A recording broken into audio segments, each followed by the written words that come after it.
हमारा बहुत बहुत बहुत प्यार है लक्ष्मी बहन जी से। मधुबन में जब हम आए तब से हम देख रही हैं। मेरा परिचय तो मैं दूंगी, लेकिन मेरी जो भावनाएं उमड़ रही हैं पहले मैं वो तो सुना दूं।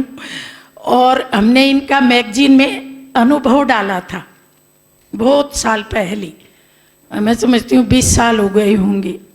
तो जब हमने वो अनुभव डाला तो इनकी जीवन कहानी, बाल्यकाल में ये कितने एक्टिव थे और कितने टैलेंटेड थे, वो बातें उसमें डली थी। वो तो आप सब जानते हैं क्योंकि आपके तो जोन की हैं। और दूसरी खुशी मुझे ये हुई कि कालीकट की बहनें, हम जब छोटे थे तो कालीकट बंदरगाह का नाम पढ़ा करते थे अपनी स्कूल की किताबों में। तो बहनें मधुबन में आती हैं तो पता नहीं पड़ता ना कौन बहन कहाँ की है, इकट्ठा देखते हैं। लेकिन अब इतनी सारी बहनों को देख करके वो भी बहुत खुशी हो रही है। अलग अलग जगह जाने की यही खुशी है कि बहनों से नज़दीक से मिलने का मौका मिलता है। और फिर हमारे भाई बहनें जो फरिश्ते की तरह से चमक रही हैं, सभी बहनें तो चमक ही रही हैं पर भाई बहन भी बहुत चमक रही हैं। तो सब भाई बहनों से भी नज़दीक से मिलने का मौका मिलता है। तो मैं बहुत बहुत भाग्यशाली हूँ आप सबके बीच में आई। और मेरा इस जीवन का जो परिचय है, ब्राह्मण जीवन का परिचय, ഓക്കെ ബഹൻജി പറയുകയാണ്, ലക്ഷ്മി ബഹൻജിയുടെ മധുവനത്തിൽ അത്ര എല്ലാവർക്കും അറിയുന്ന ആളാണ്. എപ്പോഴും പുഞ്ചിരിച്ചുകൊണ്ടും എപ്പോഴും ചിരിച്ചുകൊണ്ട് എല്ലാവരും ഒത്തുചേർന്നുകൊണ്ട് വിശാല ഹൃദയയായിക്കൊണ്ട് എപ്പോഴും നിൽക്കുന്ന ബഹൻജീനെ മധുവനത്തിൽ വെച്ച് നന്നായിട്ട് അറിയാം. ബഹൻജിയായിട്ട് അത്ര അടുത്തൊരു ബന്ധമാണ് ഉള്ളത്. അതുകൊണ്ട് ബഹൻജിയുടെ ഒരു വിളി കേട്ടപ്പോൾ ഇങ്ങോട്ട് വരാതിരിക്കാനായിട്ട് സാധിച്ചില്ല, അതുകൊണ്ട് വന്നതാണ്. പിന്നെ ഞാൻ ജ്ഞാനാമൃതത്തിൽ സേവനം അനുഷ്ഠിക്കുന്ന സമയത്ത് ലക്ഷ്മി ബെഞ്ചിയെക്കുറിച്ച് കൂടുതൽ അറിയാൻ പറ്റി. ബെഞ്ചിയുടെ കുട്ടിക്കാലം, ബെഞ്ചി എത്ര ആക്റ്റീവായിരുന്നു, എന്തൊക്കെ ചെയ്യുമായിരുന്നു, എല്ലാ കാര്യങ്ങളും എനിക്കറിയാനായിട്ട് സാധിച്ചു. നിങ്ങളുടെ സോണൽ ഇൻചാർജ് ആയതുകൊണ്ട് നിങ്ങൾക്ക് എല്ലാവർക്കും നന്നായിട്ട് അറിയുന്നുണ്ടാവും. എന്നാലും എനിക്ക് എൻ്റെ ഉള്ളിൽ ഉത്സാഹം കൊണ്ടൊന്നും പറയാതിരിക്കാനായിട്ട് സാധിക്കില്ല. പിന്നെ മറ്റൊരു കാര്യം, കാലിക്കറ്റിനെ കുറിച്ച് ഞാൻ പഠിക്കുന്ന കാലഘട്ടം തൊട്ട് തന്നെ കേട്ടിട്ടുണ്ട്. കാലിക്കറ്റ് ആ രീതിയിൽ അറിയപ്പെടുന്നൊരു സ്ഥലമാണല്ലോ. പിന്നെ കാലിക്കറ്റിലെ സഹോദരിമാരെ, അത് പിന്നെ മധുവനത്തിൽ എല്ലാവരും ഒന്നിച്ചു കാണുമ്പോൾ ആരാ ഏതാണെന്നൊന്നും അറിയില്ലല്ലോ. ഇങ്ങനെ ഒരു പട്ടി നടത്താൻ പോകുമ്പോൾ അതിൻ്റെ വിശേഷത എന്താണെന്ന് വെച്ചാൽ ആ സഹോദരിമാരൊക്കെ ആയിട്ട് അടുത്ത ബന്ധത്തിൽ അവരെ പരിചയപ്പെടാനും കാണാനും ഒക്കെ സാധിക്കും. അവരുടെ തിളക്കവും തിളങ്ങിക്കൊണ്ടിരിക്കുന്നുണ്ട്. ഒപ്പം ഇവിടെ വന്നപ്പോൾ സഹോദരന്മാർ ബട്ടിയിലിരിക്കുന്ന ഫരിസ്തകൾ അവരുടെ തിളക്കവും നന്നായി തിളങ്ങിക്കൊണ്ടിരിക്കുന്നത് കണ്ടുകൊണ്ടിരിക്കുകയാണ്. इस शरीर का जन्म हरियाणा का एक शहर है चरखी दादरी, वहाँ पे हुआ 1964 में। मैं अपने परिवार में ज्ञान में 1964 मैं मेरे परिवार में ज्ञान में चलने वाली तीसरी पीढ़ी हूँ। मेरी नानी साकार बाबा के होते कलकत्ता में ज्ञान में चली थी.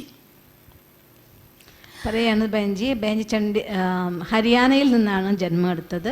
ഹരിയാനയിലത്തെ ഒരു സിറ്റിയിൽ നിന്നാണ് ജന്മം ഉണ്ടായത്. 1964 ബെഹൻജിയുടെ വീട്ടിലെ ജ്ഞാനമാർഗത്തിൽ മുന്നോട്ട് വരുന്ന മൂന്നാമത്തെ തലമുറയാണ് ബെഹൻജി. മുത്തശ്ശി ആദ്യം ബ്രഹ്മബാബ സാക്കാരത്തിലുള്ള സമയത്ത് കൽക്കത്തയിൽ നിന്ന് ജ്ഞാനമാർഗത്തിൽ വന്നിട്ടുണ്ടായിരുന്നു. नानके का जो मेरा परिवार था वो बहुत भक्ति वाला था.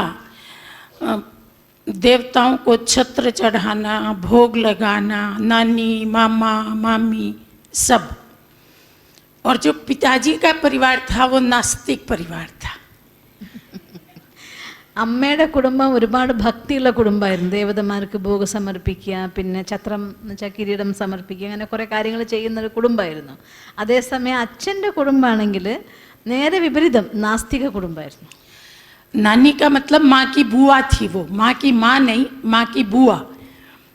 और वो भी ज्ञान में कैसे चली, एक लाइन में बता देती हूँ. एक दिन सुकिया की सत्या बहन होती थी, बाबा उसको गोलगप्पे वाली बच्ची बोलते थे, गोलगप्पे बना के बाबा को खिलाती थी. तो वो जब मधुबन में गई तो बाबा ने उसको कहा था कि बच्ची मुझे तेरे जैसी 1 दर्जन माताएं चाहिए।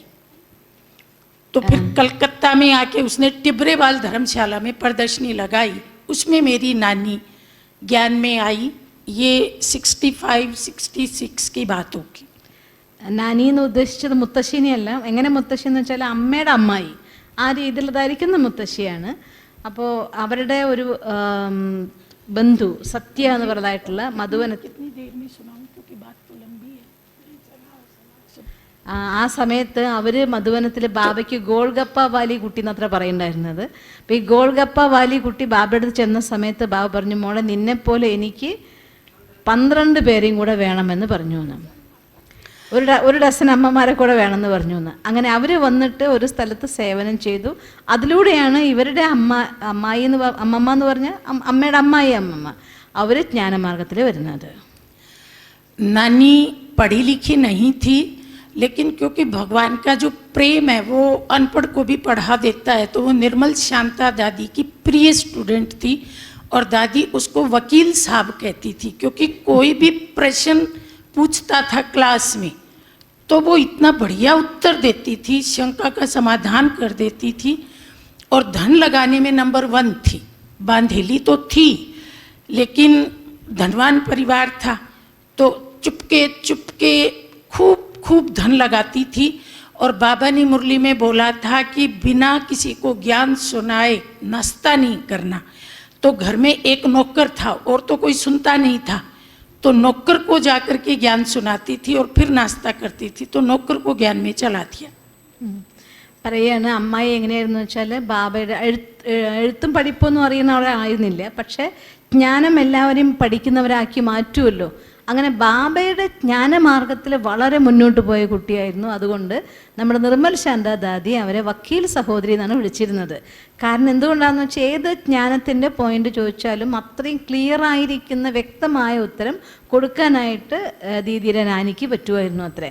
മാത്രമല്ല നന്നായിട്ട് ധനം ബാബയുടെ സേവനത്തിൽ ഉപയോഗിക്കുമായിരുന്നു. മറ്റൊന്നും ഈ ധനാഢ്യമായിട്ടുള്ള കുടുംബത്തിനായിരുന്നത് കൊണ്ട് ഒന്നും അറിയാതെ ആരും അറിയിക്കാതെ തന്നെ കൊണ്ടുവന്നുകൊണ്ട് ധനസേവ നന്നായിട്ട് ചെയ്യാനായിട്ട് സാധിക്കുന്നുണ്ടായിരുന്നു. അങ്ങനെയും ചെയ്യുന്നുണ്ടായിരുന്നു.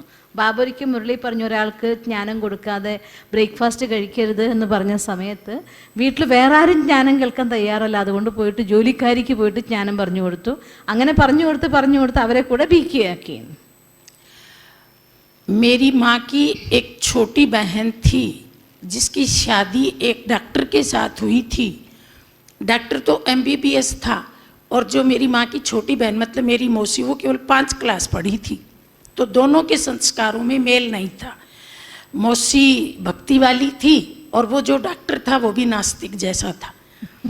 तो एक बेटा मौसी को हुआ और वो डॉक्टर लंदन चला गया। मौसी मेरे मामा के पास रहने लगी और बेटे को हॉस्टल में भेज दिया। तो मेरी नानी ने सोचा कि वो लड़की पीहर में बैठी है, उसको ज्ञान मिल जाए तो वो समर्पित हो जाए, तो बाबा की तो सेवा करे। उस जमाने में तलाक वलाक नहीं होते थे, चला गया तो चला गया, लड़की पीहर में रह लेगी। तो नानी ने आसाम में तिनसुकिया से मेरी मौसी को कलकत्ता में अपने पास बुला लिया, ज्ञान दिया, उसको ज्ञान समझ में आ गया और निर्मल शांता दादी के पास उसको समर्पित करवा दिया। उसका नाम था निर्मला बहन। 1970 में वो समर्पित हो गई। പിന്നെ ഒന്ന് ഇളയമ്മ അമ്മയുടെ അനിയത്തി ഉണ്ടായിരുന്നു. 5ാം ക്ലാസ് വരെ പഠിച്ചിട്ടുണ്ടായിരുന്നുള്ളൂ. പക്ഷെ കല്യാണം കഴിച്ചത് ഒരു ഡോക്ടറെ കൊണ്ടായിരുന്നു. ഇവർ 2 പേരുടെ സംസ്കാരം തീരെ ചേരില്ലായിരുന്നു. കാരണം ഒരാൾ നല്ല ഭക്ത, മറ്റാൾ നാസ്തികനെ പോലൊരാൾ. ഒരു കുട്ടി ഉണ്ടായി കഴിഞ്ഞ സമയത്ത് ഡോക്ടർ ലണ്ടനിലേക്ക് പോയി. ആ കാലഘട്ടത്തിൽ ഡൈവോഴ്സ് ഒന്നുമില്ല, പോയി എന്ന് വെച്ചാൽ പോയി, അത്രയേ ഉള്ളൂ. അങ്ങനെ പോയി. അത് കഴിഞ്ഞ ശേഷം അമ്മാവിൻ്റെ കൂടെ ഈ മകന് ഹോസ്റ്റലിൽ അയച്ചു പഠിക്കാൻ വേണ്ടിക്കൊണ്ട് അമ്മാവിൻ്റെ കൂടെ, അതായത് അവർ ആംഗ്ലയുടെ കൂടെ അവർ താമസിക്കാൻ തുടങ്ങി. ആ സമയത്ത് ഇവരുടെ അമ്മയ്ക്ക് നാനിക്ക് തോന്നി ആ കുട്ടിക്ക് കൂടി ജ്ഞാനം കൊടുക്കുകയാണെങ്കിൽ ഇപ്പം എന്തായാലും വെറുതെ ഇരിക്കുകയല്ലേ, അപ്പോൾ അതുകൊണ്ട് ജ്ഞാനം കൊടുക്കുകയാണെങ്കിൽ നന്നായെന്നൊക്കെ തോന്നിയിട്ട് അവരെയും തൻ്റെ അടുത്തേക്ക് വിളിച്ചു. അവർക്ക് ജ്ഞാനം കൊടുത്ത് അവരെ നമ്മുടെ നിർമ്മല ശാന്താദാദിയുടെ അടുത്ത് സറണ്ടർ ആക്കിച്ചു. നിർമ്മല ബഹൻ എന്ന പേര് 1970 അവരും സറണ്ടറായി. कुछ समय के बाद निर्मला बहन को हाथों में खुजली होने लगी। तो डॉक्टर ने बोला कि तुम ऐसी जगह जाओ जहाँ पोल्यूशन ना हो। कलकत्ता में तो पोल्यूशन बहुत है। तो हमारे जितने भी रिश्तेदार थे वो सब बड़े बड़े शहरों में रहते थे, केवल मेरी माँ थी हरियाणा में। चरखी दादरी का जो एरिया था वो इतना बड़ा शहर और पोल्यूशन वाला शहर नहीं था। तो वो मेरी माँ से मिलने के लिए चरखी दादरी में आ गई। हाथों का इलाज भी कराऊंगी और उसको ज्ञान भी दूंगी, ऐसा सोच के। അപ്പം ആ സമയത്ത് നിർമ്മല ബഹന് കയ്യിൽ ഭയങ്കരമായിട്ട് അലർജി, ചൊറിച്ചിൽ വരാൻ തുടങ്ങി. അപ്പം ഡോക്ടർ പറഞ്ഞു, നിങ്ങളൊരു കാര്യം ചെയ്യ്, ഈ കൽക്കത്തയിലെ പൊല്യൂഷൻ നിങ്ങൾക്ക് ചേരുന്നില്ല, അങ്ങനെ പൊല്യൂഷൻ ഇല്ലാത്ത ഏതെങ്കിലും ഒരു സ്ഥലത്ത് പോയിട്ട് നിങ്ങൾ താമസിക്കാൻ പറഞ്ഞു. അപ്പോൾ ഇവരുടെ ബന്ധുക്കളായിരിക്കുന്ന എല്ലാവരും തന്നെ വലിയ വലിയ സിറ്റികളിൽ പൊല്യൂഷനുള്ള സ്ഥലത്താണ്. അങ്ങനെ അല്ലാതെ താമസിക്കുന്ന ഒരാൾ ഇവരുടെ അമ്മയാണ്. ഹരിയാനയിലെ ചക്കി ദാദ്രി എന്ന് പറയുന്നതായിട്ടുള്ള സ്ഥലം, അവിടെ സിറ്റി ആണെങ്കിലും അത്ര പൊല്യൂഷനൊന്നും ഉണ്ടായിരുന്നില്ല. അപ്പോൾ വിചാരിച്ചു ഇവരെ കൂടെ പോയി താമസിക്കാം, കൂടെ അവർക്ക് ജ്ഞാനവും കൊടുക്കാൻ ചെയ്യാലോ എന്ന് കരുതിക്കൊണ്ട് അവർ ബെഹൻജിയുടെ അമ്മയുടെ കൂടെ വന്ന് താമസാക്കി. मेरी माँ भी पहले आसाम तिनसुकिया में ही रहती थी, लेकिन हमारे पिताजी को वहाँ का पानी सूट नहीं हुआ, तब हम लोग हरियाणा में आए थे। तो मेरी माँ बहुत भक्ति करती थी श्याम जी की, कृष्ण जी की, और हम लोगों को कहती थी कि भगवान के सिवाय किसी का नाम नहीं लेना। स्कूल जाओ तो मैं कृष्ण जी के साथ जा रही हूँ, रात को सो तो याद करो कृष्ण जी सपने में आएंगे, किसी को दुख नहीं देना, किसी को मारना नहीं। रात दिन हमको यही शिक्षाएं देती थी। और रात को एक प्रहलाद की, ध्रुव की, मीरा की कहानी सुना करके फिर सोती थी। उसको दुनियादारी से कोई मतलब नहीं था, बस भगवान भगवान भगवान 24 घंटे भगवान की रट लगा के रखती थी मेरी माँ। ഇവരുടെ അമ്മ ആസാമിൽ സുഖിയയിലാണ് വസിക്കുന്നുണ്ടായിരുന്നത്. പക്ഷേ അവിടുത്തെ വെള്ളം അച്ഛന് സ്യൂട്ടാവാത്തത് കൊണ്ടാണ് ഹരിയാനയിൽ വന്ന് താമസാക്കിയത്. അമ്മയുടെ സ്വഭാവ സംസ്കാരമാണെങ്കിൽ അത്രയും ഭക്തിയായിരുന്നു. ശ്യാം അഥവാ കൃഷ്ണൻ്റെ ഭക്തിയിൽ മുഴുകി മക്കൾക്ക് പറഞ്ഞു കൊടുക്കുമായിരുന്നു, സ്കൂളിൽ പോകുന്നെങ്കിൽ കൃഷ്ണൻ്റെ കൂടെ, വരുന്നെങ്കിൽ കൃഷ്ണൻ്റെ കൂടെ, ഉറങ്ങുന്നത് കൃഷ്ണൻ്റെ കൂടെ, അങ്ങയിൽ സ്വപ്നത്തിൽ കൃഷ്ണൻ വരും. അങ്ങനെ ഓരോ സ്റ്റെപ്പിലും കൃഷ്ണൻ കൃഷ്ണൻ കൃഷ്ണൻ മാത്രം. ലോകത്തിലെ ഒരു കാര്യങ്ങളോടും യാതൊരു താല്പര്യവുമില്ലാതെ കൃഷ്ണൻ്റെ കൂടെ വസിച്ചിരുന്ന ഭക്തയായിരുന്നു അമ്മ. तो जब मौसी हमारे घर आई तो मैं 12 साल की थी, 6th क्लास में पढ़ती थी, और उसने मेरी माँ को आके बोला कि तुम तो भक्ति ही करती रह जाओगी, भगवान तो धरती पर आ गया। तो मेरी माँ ने पूछा भगवान धरती पे कहाँ आ गया? तो बोला माउंट आबू में आ गया। तो माउंट आबू में भगवान कैसे आता है? बोला उसका रथ दिल्ली में है और वो दिल्ली से रथ आबू में जाता है और भगवान ऊपर से उतर के उस रथ में प्रवेश करता है और ज्ञान सुनाता है। बस मेरी माँ को ये बात फिट बैठ गई कि भगवान धरती पर आ गया। അപ്പോൾ അമ്മായി പോയിട്ട് അമ്മോട് പറഞ്ഞു അത്രേ, നീ ഇങ്ങനെ ഭക്തി ചെയ്തുകൊണ്ടിരുന്നോ, ഭഗവാൻ ഈ ഭൂമിയിൽ വന്നു കഴിഞ്ഞിരിക്കുന്നു എന്ന്. അത് കേട്ടപ്പോൾ ചോദിച്ചു ഭഗവാൻ എവിടെ വന്നു? അപ്പോൾ പറഞ്ഞു മൗണ്ട് ആബൂല് വന്നു. ഭഗവാന്റെ രഥം ഉള്ളത് ഡൽഹിയിലാണ്, അവിടെ നിന്ന് ആബൂല് വരും, വന്നിട്ട് ഭഗവാൻ പ്രവേശിക്കും. ഇങ്ങനെ പറഞ്ഞു കൊടുത്തു. അമ്മയുടെ ബുദ്ധിയിൽ ഇത് കേട്ടതോടുകൂടി ഉറച്ചു, ഭഗവാൻ ഭൂമിയിൽ വന്നു കഴിഞ്ഞിരിക്കുന്നു എന്നുള്ള കാര്യം. तो उस समय हफ्ता भर रही हमारी मौसी, तो अपने पढ़ने के लिए 2 मुरलियाँ लेके आई थी रास्ते में, ट्रेन में पढ़ने के लिए। मेरी माँ को बोला देख भगवान धरती पे आता और ये मुरली सुनाता है। मेरी माँ ने वो दोनों मुरली ले ली, मीठे बच्चे पढ़ा, उसको पक्का हो गया कि ये भगवान ही बोलता है। तो वो तो चली गई और मेरी माँ के लिए वो 2 मुरली जैसे कारून का खजाना बन गई। അമ്മായി വരുന്ന സമയത്ത് 2 മുരളിയന്ത്രം കൊണ്ടുവന്നിട്ടുണ്ടായിരുന്നു. ഒരാഴ്ച കഴിഞ്ഞിട്ട് പോയി. അപ്പോൾ ആ സമയത്ത് വഴിയിൽ പഠിക്കാൻ വേണ്ടി കൊണ്ടുവന്ന മുരളി അമ്മയ്ക്ക് കൊടുത്തു, നോക്ക് ഇത് ഭഗവാൻ ഉച്ചരിച്ച മഹാവാക്യം. അതിൽ മീറ്റേ ബച്ചേ എന്ന് വായിച്ചതോടുകൂടി അമ്മയ്ക്ക് അത്രയും ഫീൽ വന്നു, ഓ ഇത് ഭഗവാൻ തന്നെയാണ് പറഞ്ഞത്. അത് കഴിഞ്ഞ ശേഷം അവർ പോയി, പക്ഷെ ആ 2 മുരളി അമ്മയ്ക്ക് അമൃതം പോലെയായി.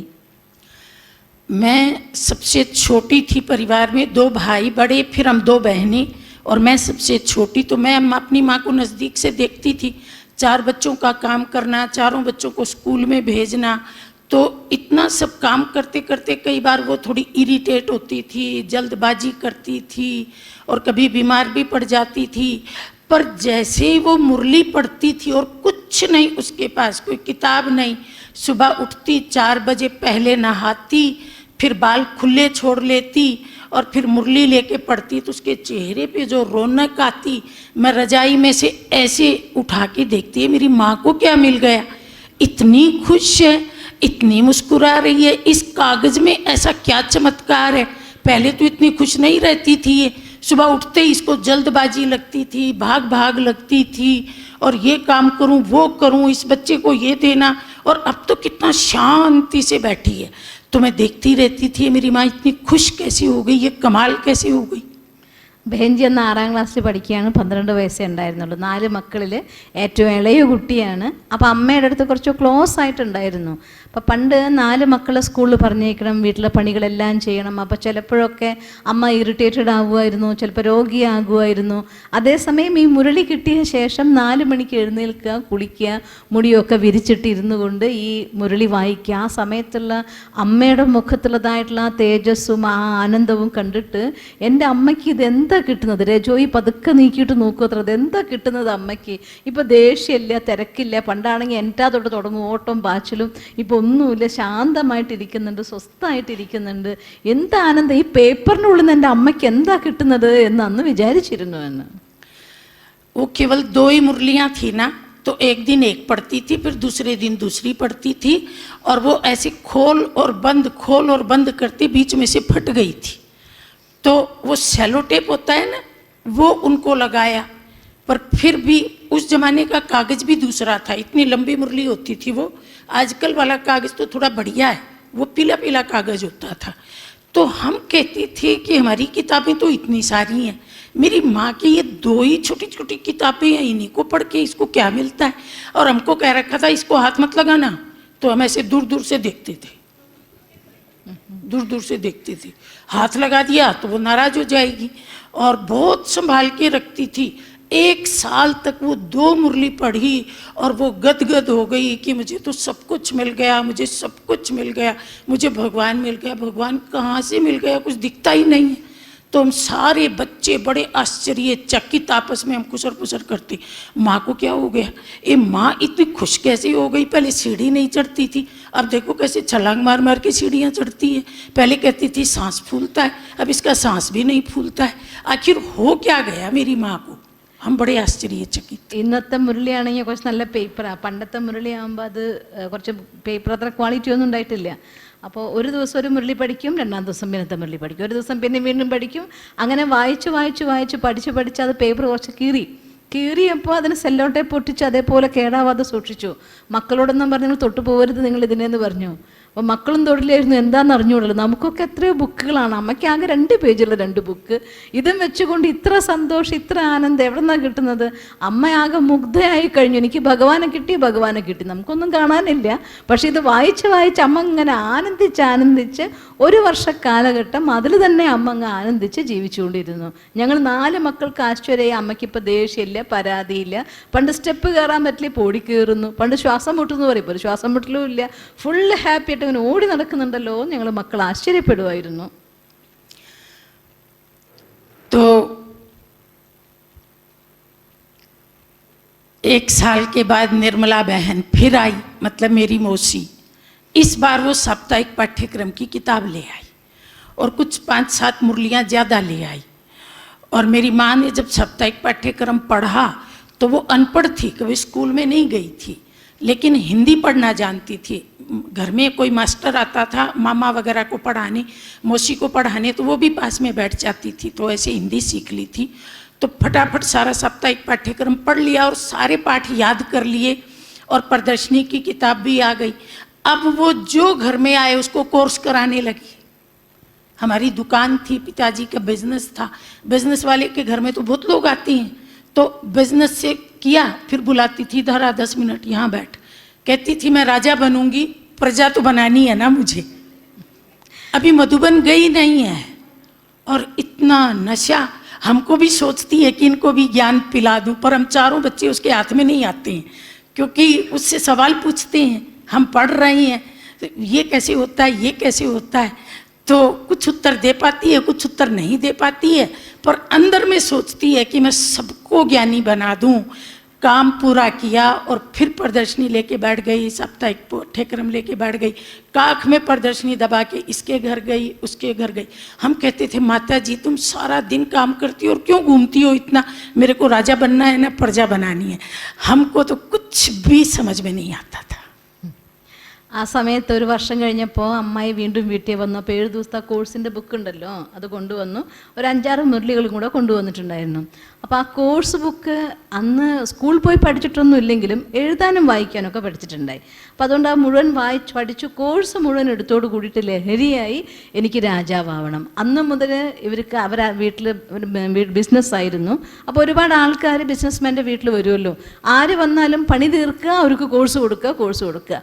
പറയായിരുന്നു എനിക്ക് രാജാവാവണം, അതുകൊണ്ട് പ്രജകൾ ഉണ്ടാക്കിയല്ലേ പറ്റുള്ളൂ, അതുകൊണ്ട് ഞാൻ സേവ ചെയ്യുന്നു പറഞ്ഞുകൊണ്ട് എല്ലാവർക്കും ജ്ഞാനം പറഞ്ഞു കൊടുത്തുകൊണ്ടേ ഇരുന്നിരുന്നു. പിന്നെ ഈ കോഴ്സിൻ്റെ ബുക്കും എടുത്തുകൊണ്ട് ഓരോരോ സ്ഥലത്ത് പോകും, ഓരോ വീട്ടിൽ പോകും, അവർക്കൊക്കെ ജ്ഞാനം പറഞ്ഞു കൊടുക്കുക. അപ്പം അമ്മോട് ചോദിച്ചു ഇത്രയധികം വീട്ടിലെ പണി കഴിഞ്ഞിട്ട് അമ്മ എന്തിനെങ്ങനെ കറങ്ങാൻ പോകുന്നത് എന്ന്. എനിക്ക് രാജാവാവണം, അതുകൊണ്ട് പ്രജകൾ ഉണ്ടാക്കിയേ പറ്റൂ എന്ന് പറഞ്ഞുകൊണ്ട് സേവനത്തിന് വേണ്ടി പോകുമായിരുന്നു. അങ്ങനെ അത്രയും ലഹരിയിൽ അമ്മ മുന്നോട്ട് പോയിക്കൊണ്ടിരുന്നു. മക്കൾക്കാണെങ്കിൽ ഒന്നും മനസ്സിലായിട്ടും ഉണ്ടായിരുന്നില്ല. उन्हीं दिनों मेरा मामा भी आ गया। मामा भी थोड़ा थोड़ा ज्ञान में मतलब सुन रखा था ना, तो सुबह सुबह ये सारे इकट्ठे हो गए, माँ मासी तीनों भाई बहन, शायद कोई और भी था। कहते हैं चलो क्लास करेंगे, तो ये बच्चों की तरह लाइन में बैठ गए। तो मतलब सब कुछ हमको नया लगता था। ये 50-50 साल वाले क्लास करेंगे, क्लास तो छोटे बच्चे करते हैं। तो फिर हमारी माँ मधुबन गई, बाबा से मिली। उस ज़माने में तो बाबा हाथ में हाथ ले करके मिलते थे। मेरी माँ को लगा कि मैं तो जैसे दुनिया की बादशाही मुझे अभी मिल गई। वापस लौटी तो जब उसके पास बैठे, बेटा मैंने मधुबन में ये देखा, बेटा मधुबन की दादी ऐसी, दीदी ऐसी, पता है बेटा वहाँ के कमरे कैसे हैं, पता वहाँ का खाना कैसा है, ये माँ मधुबन होता कैसा है, आप गए कहाँ थे, मधुबन है कहाँ, अरे बेटा सुरग है सुरग। मतलब 1 मिनट भी उसके पास बैठ जाओ ना तो वो मधुबन के ही गीत गाएगी, कितनी बार वो रिपीट करेगी। मधुबन में ऐसा खाना, मधुबन की खटिया ऐसी, मधुबन की चद्दर ऐसी, मधुबन की बाल्टी ऐसी, मधुबन के कमरे ऐसे। तो हमको लगा ये क्या पता नहीं चमत्कार कहाँ देख के आई, ये भोली भाली है, इसको किसी ने बहका लिया। तो फिर जैसे मान लो मैं किताब आएगी मेरी 20 रुपए की, मैंने पिताजी को कहा मुझे 20 रुपए दे दो, उसने मुझे 50 रुपए दिए, तो 30 रुपए बचे। तो आते ही पूछेगी 30 रुपए कहाँ है, ये रहे ना, ला मधुबन की भंडारी में डाल दे। अब समझ में नहीं आता था ये मधुबन की भंडारी क्या होती है। कोई भी राखी पे कितने पैसे मिले, ये 100 रुपया, ला मधुबन की भंडारी में डाल दे। तो ऐसे करके वो साल भर भंडारी इकट्ठी करती और फिर ले जाती, बेटा वहाँ पे ना एक गुप्त भंडारी है, मैं सारा उसमें डाल करके आ गई हूँ। हमको क्या लेना देना इन बातों से, पर वो हर एक बात हमको बताती थी। ആ സമയത്ത് മാമനും കൂടി വീട്ടിൽ വന്നു. അപ്പോൾ 3 ആൾ ലൈനിലിരിക്കുകയാണ്, നമുക്കെന്നാൽ ക്ലാസ് എടുക്കാമെന്ന് പറഞ്ഞുകൊണ്ട്. അപ്പോൾ മനസ്സിലായില്ലേ കുട്ടികൾക്കല്ലേ ക്ലാസ്സൊക്കെ, ഈ 50 വയസ്സിൽ മേലെ അവർക്ക് എന്ത് ക്ലാസ്, അതും മനസ്സിലാവുണ്ടായിരുന്നില്ല. അത് കഴിഞ്ഞ ശേഷം പിന്നെ മധുവനത്തിൽ ബാബയെ കാണാൻ വേണ്ടി പോയി. മധുവനത്തിൽ ബാബയെ കാണുന്ന സമയത്ത് ബാബ കയ്യിൽ കൈയൊക്കെ എടുത്തുകൊണ്ട് കുട്ടികളായിട്ടുള്ള മിലനം ആഘോഷിക്കുന്ന സമയം അമ്മയെ സംബന്ധിച്ചിടത്തോളം ആ നിമിഷം തന്നെ ചക്രവർത്തിയായി കഴിഞ്ഞു. അത്ര ആനന്ദം, അത്ര സന്തോഷം. അവിടുന്ന് തിരിച്ച് വീട്ടിൽ വന്നു കഴിഞ്ഞ ശേഷം എന്തൊരു നിമിഷമാണെങ്കിലും പറയും മധുവനത്തിലെ ആഹാരം അങ്ങനെ, മധുവനത്തിലെ ബാബ ഇങ്ങനെ, മധുവനത്തിലെ ദാദിമാരിങ്ങനെ, മധുവനത്തിലെ പുതപ്പിങ്ങനെ, മധുവനത്തിലെ മുറി ഇങ്ങനെ, മധുവനം മധുവനം മധുവനം. ഏത് മധുവനം എന്താണ് സംശയം തോന്നാൻ തുടങ്ങിയ മക്കൾക്ക് എന്തെങ്കിലും വല്ല ജാലവിദ്യ വല്ല ഉണ്ടായോ എന്ന് വരെ തോന്നാൻ തുടങ്ങി. ആ രീതിയിൽ അത്രയും ലഹരി. ഒരു ബുക്ക് വാങ്ങണമായിരുന്നു ദീദിക്ക്. അപ്പോൾ അച്ഛൻ 20 രൂപയുടെ ബുക്കാണ് വാങ്ങേണ്ടിയിരുന്നത്. അച്ഛൻ 50 രൂപ കൊടുത്തു. 50 രൂപ കൊടുത്തപ്പോൾ ബാക്കി 30 രൂപ പറഞ്ഞു, എനിക്കിതാ 30 രൂപ എനിക്ക് മധുവനിലെ ഭണ്ഡാരത്തിലിടണം. ഏത് ഭണ്ഡാരം, എവിടെ ഇടണം, എന്ത് കാര്യത്തിൽ ഒരു 100 രൂപ കിട്ടി, 10 രൂപ കിട്ടി, എന്ത് കിട്ടിയാലൊക്കെ തന്നെ ഇത് മധുവന ഭണ്ഡാരം എന്ന് സൂക്ഷിച്ചു വെച്ചു എന്ന് പറയും. കുട്ടി ഞാൻ അവിടെ പോകുമ്പോൾ അത് ഗുപ്ത ഭണ്ഡാരമാണ്, അതിലെല്ലാം ഞാൻ സമർപ്പിച്ചിട്ട് വരുമെന്ന് പറയും. ഇക്കാര്യത്തെക്കുറിച്ചൊന്നും ഇവർക്ക് അറിയില്ലായിരുന്നു. പക്ഷേ അമ്മ ഇത്തരത്തിൽ ഭാവുകായിക്കൊണ്ട് ഇങ്ങനെ മധുവനം ഭണ്ഡാരം, മധുവനം ബാബ ഇങ്ങനെ പറഞ്ഞുകൊണ്ടേ ഇരിക്കുന്നത് കേൾക്കുമായിരുന്നു. तो उन्हीं दिनों एक मुरली आई, बाद में तो उसको मुरली मिलने लगी थी। और वो ज़माना था जब सेंटर बहुत दूर दूर होते थे, मतलब उसको मुरली लेने लगभग आप समझिए 160-170 किलोमीटर दूर जाना पड़ता था, और वो भी 2-3 बसें बदल के। उन दिनों ट्रांसपोर्टेशन भी इतना ईजी नहीं था। तो मुरली मिलने लगी थी, पुरानी मुरली मिल जाती थी और महीने में वो चेंज करवा के आ जाती। तो मुरली में आया कि कन्यादान महादान, अगर कन्या भगवान को अर्पित हो गई तो इससे बड़ा कोई पुण्य ही नहीं है। और उसकी सीधी नज़र मेरे पे पड़ी। പറയാണ് അങ്ങനെ ആ കാലഘട്ടത്തിൽ ഒരു 70-80 കിലോമീറ്റർ 100 കിലോമീറ്ററിനുള്ളിൽ യാത്ര ചെയ്തിട്ടൊരു മുരളി കിട്ടണമെങ്കിൽ അപ്പോൾ അത് 4-5 ബസ് മാറി കയറി പോയിട്ട് വേണം. അപ്പോൾ അങ്ങനെ മാസത്തിലൊരിക്കൽ പോയിട്ട് അവിടെ പോയിട്ട് മുരളിയൊക്കെ കളക്ട് ചെയ്ത് കൊണ്ടുവരുമായിരുന്നു. അങ്ങനെ മുരളി പഠിച്ച് പിന്നെ അതൊരു മാസം കഴിയുമ്പോൾ കൊണ്ടുപോയിട്ട് ആ മുരളിയൊക്കെ അവിടെ കൊടുക്കും, എന്നിട്ട് വേറെ മുരളി കൊണ്ടുവരും. അങ്ങനെ മുരളി പഠിച്ചുകൊണ്ടിരിക്കുന്നതിനിടയ്ക്ക് ഒരു ദിവസം മുരളിയിൽ ബാബ പറഞ്ഞു, കന്യാദാനം മഹാദാനം, ഏറ്റവും വലിയ പുണ്യമാണ് ബാബയ്ക്ക് ഒരു കന്യയെ കൊടുക്കുന്നത് എന്ന്. അത് കേട്ടതോടുകൂടി അമ്മയുടെ കണ്ണ് എൻ്റെ മേലെ വന്നു, ദീദിയുടെ മേലെ. हम 2 बहनें हैं। मेरे से बड़ी वाली चुप नेचर की थी, बोलती नहीं थी किसी के आगे, पिताजी के आगे कोई, मतलब सबका कहना मानना, सबके आगे मतलब थोड़ा सा चुप रहना। और मैं बिल्कुल ओपोजिट नेचर की थी कि मेरी बात अगर किसी ने नहीं मानी तो वो इस घर में रह ही नहीं सकता, चाहे बाप ही क्यों ना हो। इस प्रकार की नेचर की थी मैं। बाप को मेरी बात माननी पड़ेगी, नहीं तो उसके कान पकड़ लेना। बाल छोटी थी ना, जो छोटा बच्चा होता है वो तो। और एक दूसरा रीज़न ये था कि मैं पढ़ाई में बहुत ब्रिलियंट थी। 5th क्लास में मैंने अपने डिस्ट्रिक्ट को टॉप किया और 8th क्लास में मैंने हरियाणा को टॉप किया। तो जो बच्चा पढ़ाई में इंटेलिजेंट होता है फिर उसकी सब बातें मानती। तो मेरी माँ को लगा अगर ये बड़ी ज्ञान में चल पड़ी तो ये तो बाप का सामना ही नहीं कर पाएगी, बोलेगी नहीं। और छोटी अगर ज्ञान में चल पड़ी तो इसको तो कोई रोक ही नहीं सकता। तो उसकी सीधी नज़र मेरे पे पड़ी, भगवान कन्यादान इसका मुझे करना ही है। ആ സമയത്ത് ബെഹൻജിയും ബെഹൻജിയുടെ ദീദി ഉണ്ടായിരുന്നു, 2 പേര്. ചേച്ചി എങ്ങനെയായിരുന്നു വെച്ചാൽ ഭയങ്കര മൗനമായിരിക്കുന്ന കുട്ടി, ആരെന്ത് പറഞ്ഞാലും അനുസരിക്കുക, ആരോടും എതിർത്തൊന്നും പറയില്ല, കുറച്ച് സൈലൻ്റായിട്ട് അനുസരണയോട് കൂടെ പോകുന്നൊരു കുട്ടി. ദീദിയാണെങ്കിൽ നേരെ ഓപ്പോസിറ്റ്, പഠിപ്പിൽ മിടുക്കിയായിരുന്നു. 5ാം ക്ലാസ്സിൽ ഡിസ്ട്രിക്റ്റിൽ 1ാം സ്ഥാനം, പിന്നെ 7ാം ക്ലാസ്സിൽ ഏറ്റവും ടോപ്പ്. അതുകൊണ്ട് അച്ഛൻ്റെ അടുത്ത് എല്ലാവർക്കും കുറച്ച് കൂടുതൽ വാത്സല്യമായിരുന്നു. ദീദി പറഞ്ഞത് ആരെങ്കിലും മാനിച്ചില്ലെങ്കിൽ ആർക്കും ആ വീട്ടിൽ താമസിക്കാൻ പറ്റില്ല, അങ്ങനത്തെ സ്വഭാവക്കാരിയായിരുന്നു. അച്ഛൻ്റെ പോലും ചെവി പിടിക്കും, മുടി പിടിച്ച് വലിക്കും, അങ്ങനെ ഒരു വികൃതി കുട്ടിയായിരുന്നു. അപ്പം അമ്മ വിചാരിച്ചു, മൂത്ത കുട്ടിക്ക് ജ്ഞാനം കൊടുത്താൽ അച്ഛനെ എതിർത്തുകൊണ്ട് ജ്ഞാനത്തിൽ പോകാൻ ഈ കുട്ടി കൊണ്ട് സാധ്യമല്ല. അഥവാ ചെറിയ കുട്ടിക്ക് ജ്ഞാനം കൊടുക്കുകയാണെങ്കിൽ അവൾ തീർച്ചയായിട്ടും എന്ത് വിചാരിച്ചു ആ കാര്യം ചെയ്യുക, അവൾ ആർക്കും തടയാനും പറ്റില്ല. അതുകൊണ്ട് ഈ കുട്ടിക്ക് ജ്ഞാനം കൊടുക്കാമെന്ന് വിചാരിച്ചു. और मुझे वो जब ज्ञान सुनाती थी तो समझ में नहीं आता था। अब 78 आ गया, मैं 14 साल की हो गई। और जो मेरा पिताजी था वो मुझे कहता था, बेटा माँ की बात बिल्कुल मत सुनना, माँ के पास भी मत बैठना, तेरे को केवल पढ़ना है और मैं तेरे को IAS ऑफिसर बनाऊंगा। कितना पढ़ेगी, लंदन जाएगी, अमेरिका जाएगी, मैं तेरे को पढ़ाऊंगा। तो बिल्कुल ऑपोजिट थे, जैसे उत्तरी ध्रुव और दक्षिणी ध्रुव। माँ कहती थी भगवान की बन, भगवान की समर्पित हो जा। बाप कहता था सुनना ही नहीं इसकी बातें। तो मैं क्या करूं? तो जब बाप कहता था बेटा क्या करेगी, मैं कहती थी पढ़ूंगी, IAS ऑफिसर बनूंगी। माँ के पास बैठती थी तो माँ की हमें हाँ मिला देती थी। मुझे दोनों की ज़रूरत थी, क्या करूं, दोनों को राजी रखना था।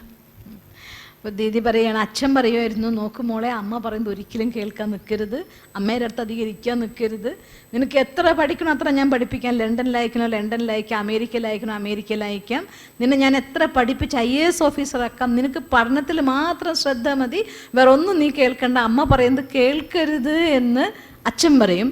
അമ്മയുടെ അടുത്ത് നിന്ന് അമ്മ പറയും, മോളെ നിനക്ക് ഈ ലോകത്തെ പഠിപ്പ് പഠിക്കേണ്ട, നിനക്ക് ബ്രഹ്മകുമാരി ആവണം ചെയ്യും.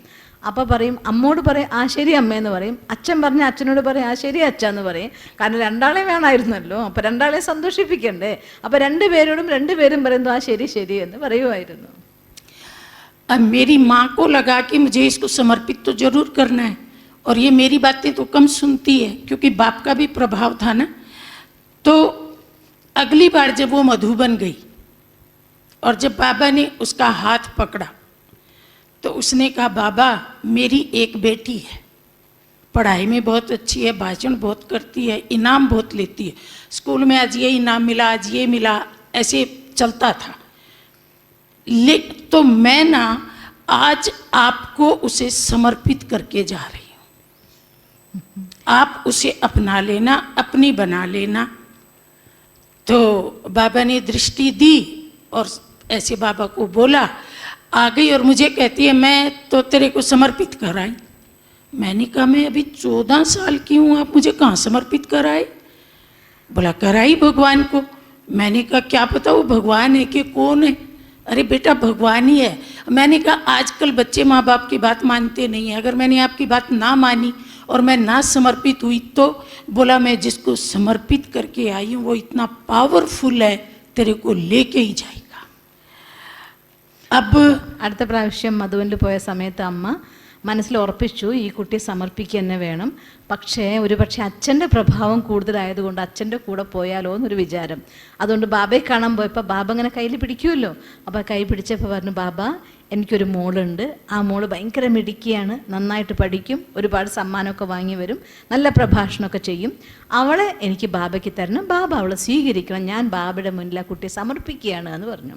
അങ്ങനെ മനസ്സുകൊണ്ട് ബാബയുടെ അടുത്ത് പറഞ്ഞു. ബാബയുടെ അടുത്ത് ബാബ ദൃഷ്ടി കൊടുത്തു, ഓക്കെ പറഞ്ഞിട്ട് വന്നു. തിരിച്ച് വീട്ടിൽ വന്നപ്പോൾ പറഞ്ഞു, നോക്ക് ഞാൻ നിന്നെ ബാബയ്ക്ക് മുന്നിൽ സമർപ്പിച്ചു വന്നു, ബാബയ്ക്ക് മുന്നിൽ സമർപ്പിച്ചു കഴിഞ്ഞു എന്ന് പറഞ്ഞു. അപ്പോൾ പറഞ്ഞു, അമ്മ ഞാൻ 14 വയസ്സായിട്ടുള്ളൂ, അമ്മ എന്നെ എവിടെ സമർപ്പിച്ചു ഭഗവാന്റെ മുന്നിൽ? ആ ഭഗവാന്റെ മുന്നിൽ ഞാൻ സമർപ്പിച്ചാണ് വന്നിരിക്കുന്നത്. അപ്പോൾ അപ്പോൾ തിരിച്ചു ചോദിച്ചു, അല്ല അമ്മേ അമ്മ പറഞ്ഞിട്ട് വന്നു, അത് ഞാൻ അനുസരിച്ചില്ലെങ്കിലോ എന്ന് ചോദിച്ചു അത്രേ. അപ്പോൾ പറഞ്ഞു, ഞാൻ സമർപ്പിച്ച ആള് അത്രയും ശക്തിശാലിയാണ്, ആ ആള് നിന്നെ കൊണ്ടുപോവുക തന്നെ ചെയ്യും, അതെനിക്ക് ഉറപ്പാണ് എന്ന് പറഞ്ഞു. मेरे पीछे हमारी माँ क्यों उसको ये आया, उसका एक रीज़न ये था कि मैं बाल्यकाल से ये कहा करती थी कि जो लोग शादी करते हैं ना वो महामूर्ख होते हैं, और अपने बाप को भी कहती थी शादी करने वाले महामूर्ख होते हैं। तो बाप मुझे गोदी में बिठा के कहा करता था, बेटा मैंने तो मूर्खता की पर तुम मत करना, अगर तुम कहेगी तो हम तेरी शादी नहीं करेंगे, तू पढ़। ऐसे बाप की तरफ से मुझे फ्रीडम थी। और 78 में मदर टेरेसा को नोबेल पुरस्कार मिला था, तो वो अखबारों में उसकी न्यूज़ बहुत आती थी। तो मैं अपनी माँ को कहती थी मैं शादी तो नहीं करूँगी, लेकिन मैं मदर टेरेसा की मिशन में शामिल हो जाऊँगी, जो छोटे छोटे बच्चे हैं मैं उनकी सेवा करूँगी, बीमारों की सेवा करूँगी। तो मेरी माँ को लगा कि इसकी नेचर तो है सेवा की, त्याग की, तपस्या की, तो बाबा अपने आप खींच लेगा, ये जा सकती है, ये उसका भाव था। तो फिर क्या हुआ कि मेरे घर में भाभी आ गई, बड़े भाई की शादी हुई, अब खाना भाभी बनाने लगी। तो माँ को लगा अगर ये भाभी के हाथ का खाना खाएगी तो इसकी बुद्धि तो गई दुनिया में, अब तक तो मैं खिलाती थी खाना, पर इसको बताऊंगी तो इसको कुछ समझ में ही नहीं आएगा, 14 साल का बच्चा क्या समझेगा। तो वो क्या करती थी, उसने तो ठान लिया था कि कुछ भी हो जाए इसे मैं भगवान को दे के ही रहूँगी। तो मैं जब स्कूल से आती थी तो वो घर के दरवाजे पे खड़ी मिलती थी, अच्छा बेटा तू आ गई स्कूल से, आज पता है मैंने तेरे लिए ना मलाई में रोटी भिगो के रखी है, और वो ना वो किचन में कॉर्नर में रखी है वही खाना, क्योंकि वो अपना खाना खुद बनाती थी, भाभी सबका बनाती थी, तो भाभी वाला खाना ना उठा के खा ले, तो वो पहले से बताती थी कि कॉर्नर में कटोरा रखा है उसमें ये चीज़ है। फिर अगले दिन कहती थी आज हरियाणा में चूरमा बहुत खाते हैं, बाजरे की रोटी का चूरमा बना के कटोरे में रखा है। तो मैं सोचती थी आजकल मेरी खातरी बहुत हो रही है, माँ हर दिन नई नई चीज़ें बना के रखती है। അപ്പോൾ അമ്മയ്ക്ക് ഉറച്ച നിശ്ചയമായിരുന്നു ഈ കുട്ടീനെ ബാബയുടെ ആക്ക് തന്നെ വേണമെന്ന്. അപ്പോൾ അതുകൊണ്ട് ആ കാലഘട്ടത്തിൽ ഏട്ടൻ്റെ കല്യാണം കഴിഞ്ഞു, മരുമകൾ ചേട്ടത്തിയമ്മ വീട്ടിൽ വന്നു, ആഹാരം ഉണ്ടാക്കുന്നതൊക്കെ ചേട്ടത്തിയമ്മ ഉണ്ടാക്കാൻ തുടങ്ങിയപ്പോൾ അമ്മ മനസ്സിൽ വിചാരിച്ചു ഈ കുട്ടി എങ്ങാൻ ചേട്ടത്തിയമ്മയുടെ കൈകൊണ്ടുണ്ടാക്കിയ ആഹാരം കഴിച്ചാൽ മനസ്സീ ലോകത്തിലേക്ക് പോയാലോ, എനിക്ക് എങ്ങനെയെങ്കിലും ഈ കുട്ടീനെ സറണ്ടർ ആക്കിക്കണം എന്നതായിരിക്കും ദൃഢനിശ്ചയമായിരുന്നു. അതുകൊണ്ട് എന്ത് ചെയ്യാൻ തുടങ്ങി, അമ്മയ്ക്കുള്ള ആഹാരം അമ്മ ഉണ്ടാക്കും, ബാക്കി എല്ലാവർക്കുമുള്ള ആഹാരം ചേട്ടത്തിയമ്മ ഉണ്ടാക്കും, അങ്ങനെയായിരുന്നു. അപ്പോൾ അമ്മ ആഹാരം ഉണ്ടാക്കിയിട്ട് ഒരു ദിവസം അവിടുത്തെ സ്പെഷ്യലായിരിക്കുന്ന മലായിൻ്റെ ചപ്പാത്തി ഉണ്ടാക്കി പറഞ്ഞു, സ്കൂളിൽ നിന്ന് വരുമ്പോൾ തന്നെ ഡോറിനടുത്ത് കാത്തുക്കും അത്രേ. എന്നിട്ട് പറയും, നോക്കും മോളെ നിനക്ക് വേണ്ടി ഞാൻ ഇന്ന് ഈ ഒരു സ്പെഷ്യൽ സാധനം ഉണ്ടാക്കിയിട്ടുണ്ട്, ഇന്ന കോർണറിൽ കട്ടോരിയിൽ വെച്ചിട്ടുണ്ട് കേട്ടോ, അത് നീ കഴിക്കണം എന്ന് പറയും. പിന്നെ ഒരു ദിവസം പറയും ചുറുമുരീൻ്റെ ഉണ്ടാക്കിയിട്ടുണ്ട്, നിനക്ക് വേണ്ടി സ്പെഷ്യൽ ഉണ്ടാക്കിയിട്ടുണ്ട്, നീ കഴിക്കണം എന്ന് പറയും. അപ്പോൾ വിചാരിച്ചോ എനിക്ക് ഈ ഇപ്പം ഈയിടെയായിട്ട് നല്ല സൽക്കാരാണല്ലോ, നല്ല ട്രീറ്റ്മെൻ്റ് ആണല്ലോ എന്ന് വിചാരിച്ചു. അങ്ങനെ അമ്മ തൻ്റെ കൈ കൊണ്ടുണ്ടാക്കിയ ആഹാരം തന്നെ തന്നെ മകളെ കഴിപ്പിക്കാൻ വേണ്ടിക്കൊണ്ട് അത്രയും പരിശ്രമിച്ചിരുന്നു. उन्हीं दिनों एक घटना और घटी. मेरी माँ को कलेजे की धड़कन थी, जैसे कहते हैं ना अब नॉर्मल तरीके से पल्पिटेशन, तो उसके कारण उसको डकारें आती थी और कमजोरी होती थी और वहीं बैठ जाती थी. ये शुरू की प्रॉब्लम थी उसको. तो जैसे ही मेडिटेशन करना शुरू किया, बाबा को याद करना शुरू किया, और बाबा से तो टू मच प्यार था, बाबा के सिवाय कुछ सूझता नहीं था उसको. तो एक दिन कपड़े धो रही थी और हर एक बात मुझे जरूर बताती थी, कुछ भी हो जाए घर के सारे राज मैं जानती थी, बाकी तीनों बच्चे नहीं जानते थे. तो कपड़े धोते धोते कलेजा जोर से धड़का, तो उठ के कमरे में आ गई, बैठ गई. बाबा को बोला, बाबा ये पल्पिटेशन ना तो मुझे काम करने देती है और ना मुझे आपको याद करने देती है, इसको ले लो ना. ഒരു പ്രാവശ്യം അമ്മയ്ക്ക് ഭയങ്കരമായിട്ട് വയറ്റിൽ പൾപ്പിറ്റേഷൻ എന്ന് വെച്ചാൽ ഹാർട്ട് ബീറ്റിന് പ്രശ്നം, അത് ഭയങ്കരമായിട്ടുണ്ടായിരുന്നു അത്രേ. പെട്ടെന്ന് ഹാർട്ട് ബീറ്റ് കൂടും. അങ്ങനെ വന്നു കഴിഞ്ഞാൽ അമ്മയ്ക്ക് ചിലപ്പോൾ ഛർദി വരും, തീരെ നിൽക്കാൻ പറ്റാണ്ടാവും, അവശത വരും, അങ്ങനെ പ്രശ്നം ഉണ്ടായിരുന്നു. അപ്പോൾ അമ്മയുടെ കാര്യങ്ങളെല്ലാം തന്നെ ഈ മകളുടെ അടുത്ത് എല്ലാം പറയുമായിരുന്നു. മറ്റു 3 മക്കൾക്കൊന്നും അറിയില്ലായിരുന്നു. എല്ലാ വീട്ടിലെ രഹസ്യങ്ങളും ഈ മോളുടെ അടുത്ത് കാര്യങ്ങളൊക്കെ പറയുമായിരുന്നു. ഒരു പ്രാവശ്യം തുണി കഴുകിക്കൊണ്ടിരിക്കുന്നതിനിടയ്ക്ക് പെട്ടെന്ന് ഹാർട്ട് ബീറ്റ് കൂടി തീരെ വയ്യാതായി. അപ്പം ആ സമയത്ത് വന്ന് റൂമിലിരുന്നിട്ട് ബാബ എന്ന് വെച്ചാൽ അത്ര സ്നേഹമായിരുന്നു.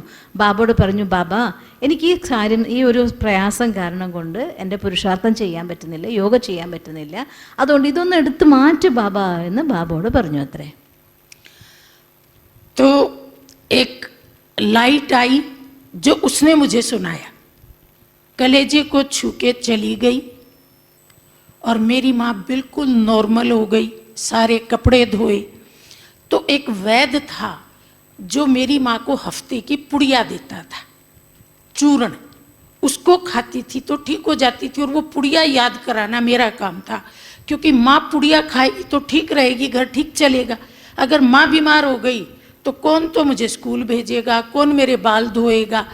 माँ ठीक रहनी चाहिए. तो मैं वो पुड़िया याद कराती थी, माँ पुड़िया खा ले. तो मैंने माँ को पुड़िया याद कराई.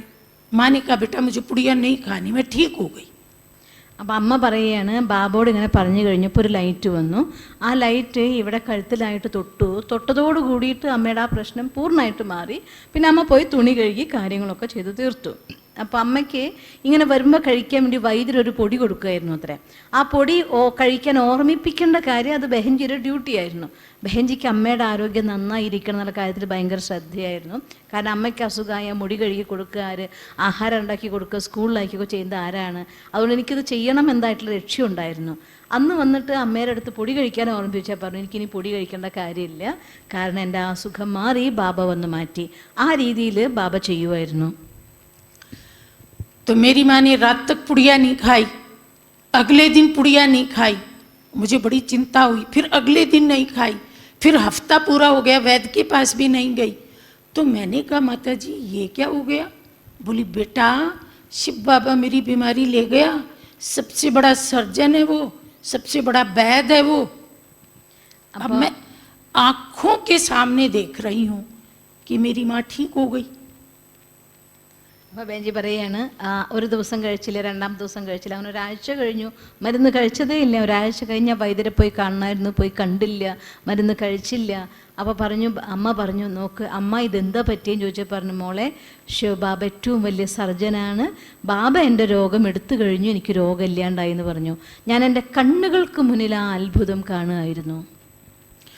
तब मेरे मन में पहली बार ये विचार आया कि मेरी माँ जिस मार्ग पे चल रही है वो मार्ग बड़ा ज़बरदस्त है. इतनी कड़ी बीमारी ऐसे कैसे ठीक हो सकती है. और दूसरा सवाल मेरे मन में ये आया कि अगर मेरी माँ वाले मार्ग पे चल के बीमारियाँ ठीक होती हैं तो इस भारत देश में तो ऐसे गरीब गरीब लोग हैं.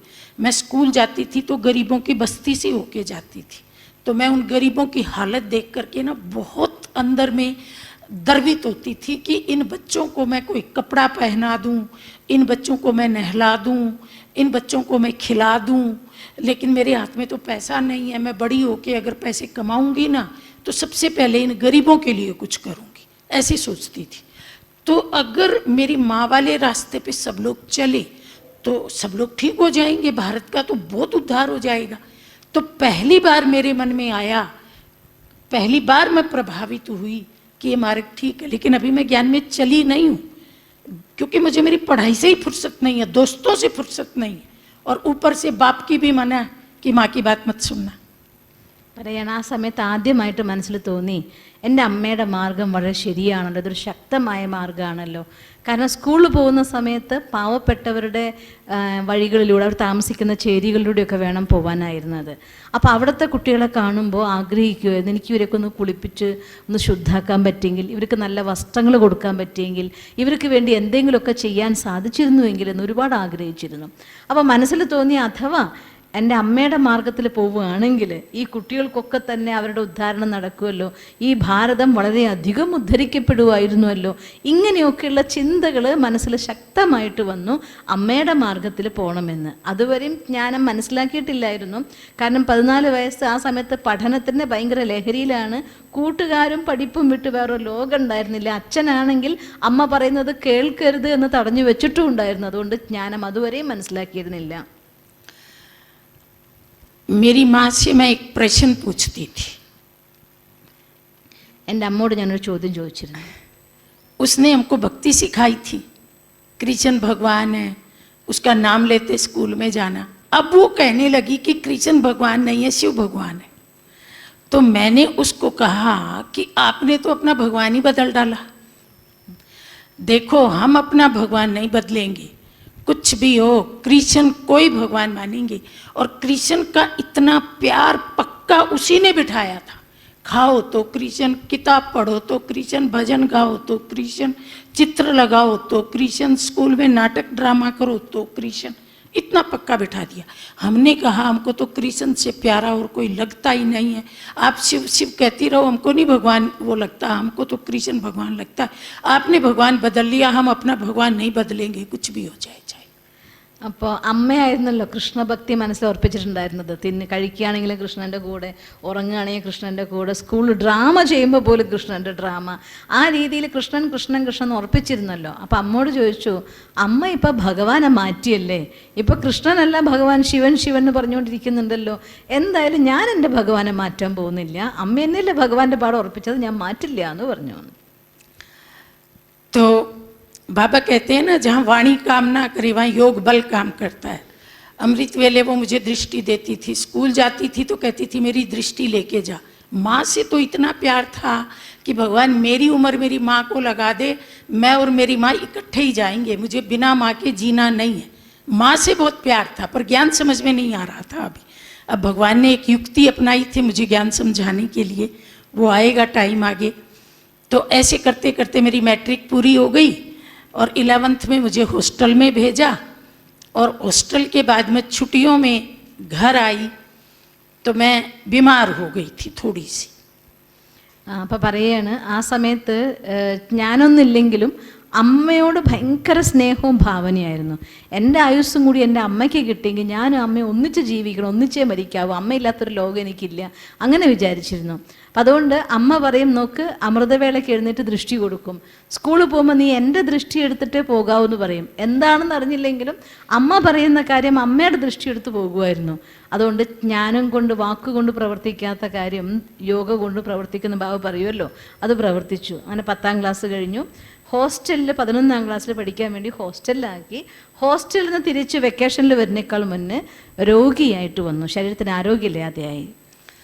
तो जब मैं बीमार हुई तो ऐसे तो घर में बहुत सारे लोग होते हैं, पर मेरी सेवा मेरी माँ ही कर रही थी. तो एक दिन रात के 12 बज गए, बुखार भी मुझे बहुत, शायद 103 104 हो गया था. और बुखार में बच्चा ऐसे करता है ना, जोर जोर से सांस लेता है. और वो मेरे पास बैठी थी, चम्मच से मेरे मुंह में पानी डाल रही थी, और तो मैं कुछ खा नहीं रही थी. बाकी सब अपने अपने में मस्त थे, सेवा वही कर रही थी. तो मेरा प्रश्न एक और प्रश्न था. ये प्रश्न था कि भगवान कृष्ण ने तो गीता में कहा है नष्टो मोहा बनो, पर आपका मेरे में मोह बहुत है. कभी ये खिला दूं, कभी, क्योंकि उसकी बात समझ नहीं पाती थी ना, कभी चूरमा बना के रखती है, कभी मलाई में रोटी भिगो के रखती है, तेरा तो मोह ही बहुत है, भगवान तो कहता है नष्टो मोहा बनो। एक प्रश्न ये था। പിന്നെ സുഖമില്ലാതെ വന്ന സമയത്ത് എല്ലാ ശുശ്രൂഷയും നോക്കുന്നതൊക്കെ അമ്മയായിരുന്നു സേവയൊക്കെ ചെയ്യുന്നുണ്ടായിരുന്നത്. എല്ലാവരും സേവ ചെയ്യും, പക്ഷേ അമ്മ അത്രയധികം കുട്ടിയുടെ അടുത്തിരുന്ന് നോക്കുമല്ലോ. അപ്പോൾ പനി വന്നിട്ട് രാത്രിയിൽ 103, 104 ഡിഗ്രി പനി, രാത്രി 12 മണിക്ക്. അപ്പോൾ അങ്ങനെ തീരെ വയ്യാണ്ടാവുമ്പോൾ പനി അങ്ങോട്ട് ഇങ്ങനെ അങ്ങനെ ശബ്ദം ഉണ്ടാക്കുമല്ലോ. അപ്പോൾ അമ്മ സ്പൂണിൽ വായിൽ വെള്ളം ഇങ്ങനെ കൊടുത്തുകൊണ്ടേ ഇരിക്കുന്നുണ്ടായിരുന്നു. അപ്പോൾ ദീദിക്ക് അമ്മയുടെ അടുത്തുള്ള വേറൊരു ചോദ്യം എന്തായിരുന്നു വെച്ചാൽ, ഗീതയിൽ നഷ്ടോ മോഹ എന്നല്ലേ പറയുന്നത്, അമ്മയ്ക്ക് എന്നോട് ഭയങ്കര മോഹമാണല്ലോ. കാരണം സ്കൂളിൽ നിന്ന് വരുമ്പോഴത്തേക്കും മലായിൽ റൊട്ടി നനച്ച് വെക്കുക, ചുറുമുര ഉണ്ടാക്കി വെക്കുക, ഇങ്ങനെ അമ്മയ്ക്ക് എന്നോട് ഭയങ്കര മോഹമാണല്ലോ എന്ന് രണ്ടാമത്തെ ഒരു ക്വസ്റ്റ്യൻ ഉണ്ടായിരുന്നു. अब तो मैं 16 साल की हो गई थी, थोड़ी और समझदार हो गई थी, तो मैंने मेरी माँ का मुंह देखा, ये मेरी सेवा तो कर रही है लेकिन निश्चिंत कितनी है।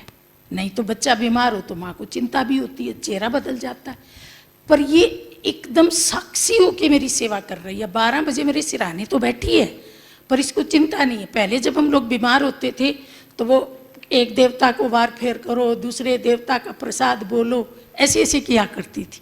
इस बार उसने कुछ भी नहीं किया। तो मेरे मन ने कहा मेरी माँ कोई साधारण आत्मा नहीं है, सेवा तो कर रही है पर चेहरे पे रौनक कितनी है। അപ്പോൾ 12 മണിക്ക് അമ്മ തലണയുടെ അടുത്തിരുന്ന് വെള്ളം കൊടുത്തുകൊണ്ടിരിക്കുകയാണ്.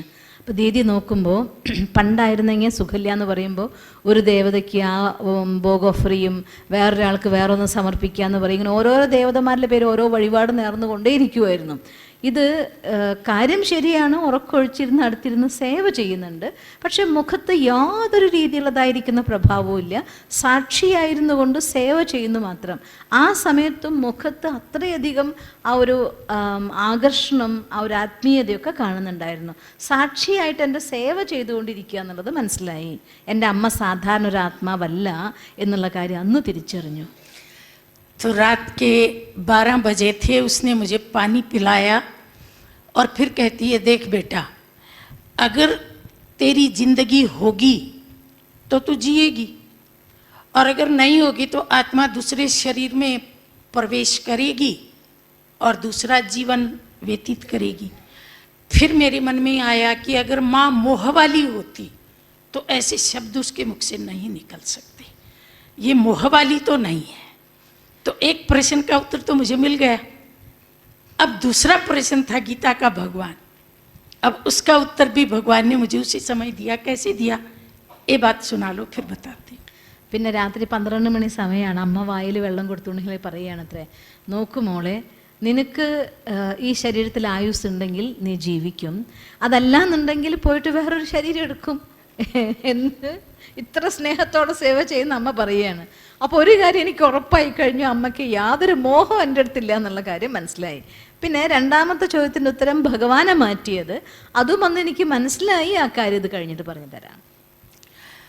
फिर माँ ने कहा बेटा अभी थोड़ा सोने की कोशिश कर।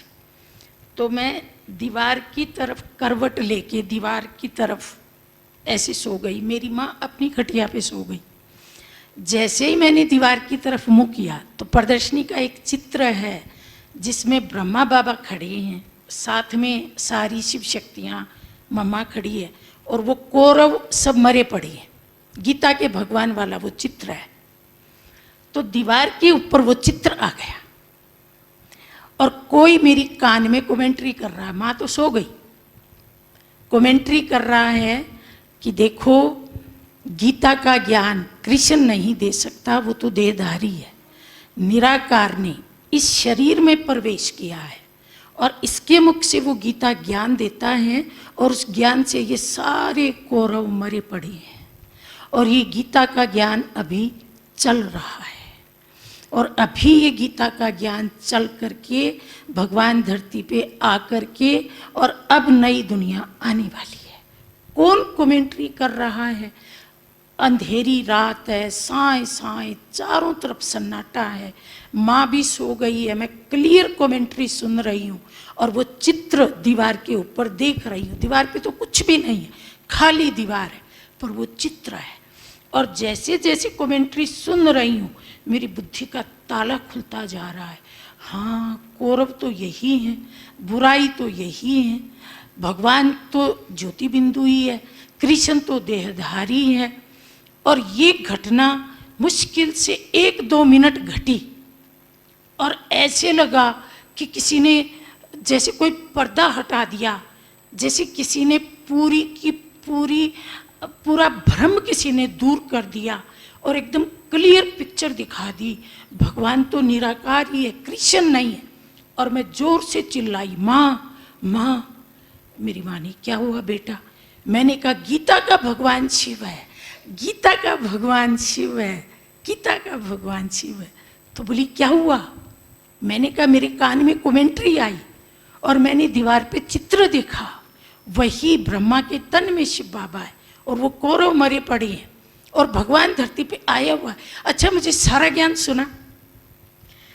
അപ്പോൾ ദീദി പറയുകയാണ്, അപ്പം അമ്മ പറഞ്ഞു മോളിൽ നിന്ന് ഉറങ്ങാൻ നോക്കൂ എന്ന് പറഞ്ഞു. അപ്പോൾ തിരിഞ്ഞു കിടക്കുന്നത് ചുമരിൻ്റെ വശത്തേക്ക് തിരിഞ്ഞു കിടന്നു. ചുമരും ഒന്നും ഉണ്ടായിരുന്നില്ല, കാല് ചുമരാണ്. അമ്മ അപ്പുറത്ത് അമ്മേരെ ബെഡിൽ കിടന്നു, അമ്മ ഉറങ്ങി.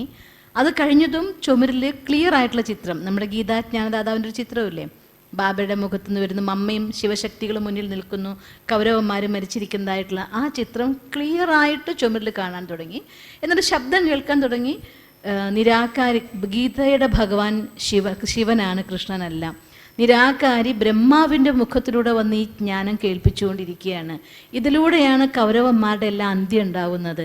അങ്ങനെ ആ ചെവിയിൽ ശരിക്കൊരു കമൻട്രി ഒരാൾ പറയുന്ന പോലെ, അമ്മ നന്നായിട്ട് ഉറങ്ങുകയാണ്, മുഴുവൻ ശാന്താണ്, ആരുമില്ല, ഒന്നുമില്ല. അങ്ങനെ സൈലൻ്റ് ആയിരിക്കുന്ന ഒരു സമയത്ത് ചെവിയിൽ ആരോ ശരിക്കും പറയുന്നതായിട്ട് കേട്ടുകൊണ്ടേയിരുന്ന് ചിത്രം കണ്ടുകൊണ്ടേയിരിക്കുകയാണ്. 1 മിനിറ്റോ 2 മിനിറ്റോ ഉണ്ടായിട്ടുണ്ടാവും. അത് കഴിയുന്നതോടുകൂടി ഉറപ്പായി കഴിഞ്ഞു, ആ ശരിയാണല്ലോ, ഗീത പറയാൻ കൃഷ്ണന് സാധ്യമല്ല, അത് ശിവൻ തന്നെയാണ്, ഗീതയുടെ ഭഗവാൻ ശിവനാണ്. ബുദ്ധിയുടെ പൂട്ടെല്ലാം തുറന്ന് 1 മിനിറ്റിൽ പൂർണ്ണമായ ജ്ഞാനം ഉള്ളിൽ ടച്ചായി. അങ്ങനെ അറിയാതെ ഉറക്കെ വിളിച്ചു പോയി, അമ്മേ അമ്മേ അമ്മേന്ന് വിളിച്ചു പോയി. അപ്പോൾ അമ്മ എണീറ്റ് ചോദിച്ചു എന്താ പറ്റിയെന്ന് ചോദിച്ചു. അപ്പോൾ പറഞ്ഞു ഗീതയുടെ ഭഗവാൻ ശിവനാണ്, കൃഷ്ണനല്ല, ഗീതയുടെ ഭഗവാൻ ശിവനാണ്, കൃഷ്ണനല്ല എന്ന് പറഞ്ഞു. അമ്മ ഇപ്പോൾ തന്നെ എനിക്ക് എല്ലാ ജ്ഞാനവും കേൾപ്പിച്ചു തരാൻ വേണ്ടി ചോദിച്ചു അത്രേ. तो मैंने उनको बताया कि ऐसे ऐसे चित्र आया और कमेंट्री आई और अब आप मुझे सारा ज्ञान सुनाओ। तो मेरी माँ तो इसी मौके के इंतज़ार में थी। 1 बजे वो मेरे पास बैठ गई और सुबह 5 बजे तक उसने मुझे पूरा कोर्स करा दिया। 7 दिन लगाते हैं ना अपन कोर्स कराने में। मेरी माँ ने सुबह तक 7 लेसन मुझे पढ़ा दिए, आत्मा परमात्मा, सृष्टि चक्र, जन्म, मेडिटेशन। और जैसे ही उसका 7वां लेसन पूरा हुआ, मैंने भी कहा माँ सूरज पूर्व के बजाय पश्चिम से निकल सकता है, पर मुझे कोई ब्रह्मा कुमारी बनने से रोक नहीं सकता. അപ്പം അമ്മയ്ക്ക് ഈ ഒരു നിമിഷത്തിന് വേണ്ടി കാത്തിരിക്കുകയായിരുന്നു അമ്മയും. അപ്പം തന്നെ കോഴ്സ് ബുക്ക് എടുത്തിട്ട് ഫുൾ കോഴ്സും അറ്റ് എ ടൈം രാത്രി 1 മണി മുതൽ പുലർച്ചെ 5 മണി വരെയുള്ള സമയത്ത് ഇരുന്നു കൊണ്ട് അമ്മ എല്ലാ കോഴ്സിൻ്റെ ലെസനും പഠിപ്പിച്ചു. അത് പൂർണ്ണമായും മനസ്സിൽ തറഞ്ഞു. അപ്പോൾ ദീദി പറഞ്ഞു അത്രേ, അമ്മ ഒരു പക്ഷേ സൂര്യൻ വേണമെങ്കിൽ കിഴക്കുടിക്കുന്നതിന് പകരം പടിഞ്ഞാറ് ഉദിച്ചേക്കാം, പക്ഷെ എന്നെ ബ്രഹ്മകുമാരി ആവുന്നതിൽ നിന്ന് മാറ്റാൻ ആർക്കും സാധ്യമല്ല എന്ന് പറഞ്ഞു. इसको मैं अभी यहीं पूरी करती हूँ. एक किस्त है ये, मैं ज्ञान में आ गई, लेकिन असली महाभारत अभी बाकी है, क्योंकि बाप का तो सामना करना है. अभी तो मैं 11th क्लास में हूँ. पढ़ना तो मुझे बहुत है और पढ़ने के बहाने मुझे छूटना है. और परिवार में कोई ज्ञान में नहीं है, उस एरिया में कोई ज्ञान में नहीं है, ब्रह्मा कुमारी का कोई नाम ही नहीं जानता. तो अभी महाभारत तो लंबा चौड़ा चला, पर उस महाभारत में कल्याण बहुत हुआ, क्योंकि मैं ज्ञान में चली, मुझे देख के मेरी बहन ज्ञान में चली, बहन का पति ज्ञान में चला, बहन के ससुराल वाले ज्ञान में चले. काफ़ी आगे चेन है, वो फिर मौका मिलेगा तो सुनाएंगे. ओम शांति. ഇന്നെന്തായാലും ജ്ഞാനമാകത്തിൽ വന്നത് എങ്ങനെയെന്നുള്ള കഥ കേൾപ്പിച്ച് നിർത്തുകയാണ്. അതിനുശേഷം വലിയ മഹാഭാരതം തന്നെ ഉണ്ടായി. കാരണം 11 ആയിട്ടുണ്ടായിരുന്നുള്ളൂ, ബാക്കി പഠിപ്പ് പൂർത്തീകരിച്ച് വയ്ക്കാൻ കിടക്കുകയാണ്. പഠിക്കുക എന്നുള്ള പേരിൽ അവിടെ നിന്ന് മോചനം നേടണമായിരുന്നു. നാട്ടിലാർക്കും ബ്രഹ്മകുമാരിനെ അറിഞ്ഞുകൂടാ, വീട്ടിലാർക്കും ബ്രഹ്മകുമാരിനെ അറിഞ്ഞാൽ പേര് പോലും ആരും കേട്ടിട്ടില്ല. ആ കാലത്ത് ബാബയുടെയായിട്ട് വരാൻ വേണ്ടി വലിയൊരു മഹാഭാരതം നടന്നു. പക്ഷേ മഹാഭാരതത്തിൽ മംഗളാണ് സംഭവിച്ചത്. കാരണം ചേച്ചി ജ്ഞാനത്തിൽ വന്നു, ചേച്ചിയുടെ ഭർത്താവ് ജ്ഞാനത്തിൽ വന്നു, ഭർത്താവിൻ്റെ വീട്ടുകാർ ജ്ഞാനത്തിൽ വന്നു. പക്ഷേ മഹാഭാരതം തന്നെയായിരുന്നു. അത് ഇനി ഒരിക്കൽ അവസരം ഉണ്ടാവുന്ന സമയത്ത് കേൾപ്പിക്കുക. ഇന്ന് തൽക്കാലം ഇതിൽ നിർത്തുകയാണ്.